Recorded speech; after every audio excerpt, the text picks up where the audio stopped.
Sabay na naghain ng reklamo ang pamunuan ng Department of Public Works and Highways o DPWH at Land Transportation Office o LTO laban sa dalawa sa binansagang BGC Boys o Bulacan Group of Contractors kaugnay ng peking o paggamit ng peking lisensya para makapuslit at makapagsugal sa kasino. Kung ano nga ba ang kasong isinampal laban sa kanila, ihahatid live ni Giselle Ricofort. Giselle. Yuwag kinasuhan na ng Department of Transportation at ng Land Transportation Office ang dalawa sa tinaguriang BGC Boys o Bulacan Group of Contractors dahil sa paggamit ng taken driver's license para makapasok sa kasino na nabunyag sa gitna ng investigasyon ng Senado sa flood control scandal. Mismong sina DOTR Acting Secretary Giovanni Lopez at LTO Chief Vigor Mendoza ang naghain ng kaso na paglabag sa Article 172 ng Revised Penal Code of Falsification of Documents sa Parañaque City Prosecutor's Office laban kina dating DPWH Bulacan First District Engineer Henry Alcantara at Assistant District Engineer Bryce Hernandez. Sa panayam ng media, sinabi ni Lopez na kung makakatulang guilty, 6 na taong pagkakakulong o makukulong sina Alcantara at Hernandez at pagmumultahin ng 1 milyon.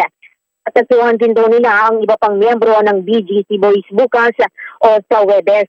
Sabi pa ng OIC Secretary, may pananagutan din maski nagbigay o gumawa ng mga peking lisensya na kanila na ngayong iniimbestigahan. Pakinggan natin si Lopez. Kung maaalala nyo po sa pandinig sa Senado, bagamat may sinabi sila Henry Alcantara na yung lisensya ay binigay lamang ng Okada, hindi naman po nila tinatanggi na ginamit nila ang lisensyang yun. At yan po ay isang krimen. So ang DOTR at ang LTO, hindi po natin hayaan na lapastanganin ng ninuman, ng mapa-opisyal o pribadong individual, ang lisensya po ng DOTR at ng LTO. So mananagot po sila sa batas.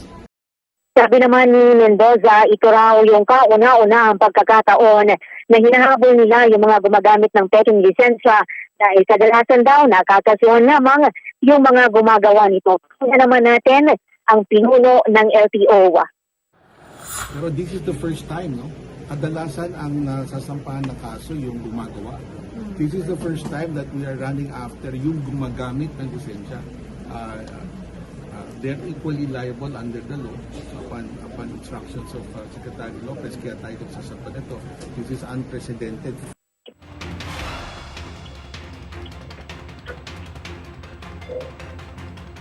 Para sa MBC TV Network News, ito si Giselle Ricofort para sa DZRH sa Pilipinas, una sa Pilipino. Maraming salamat, Giselle Ricofort.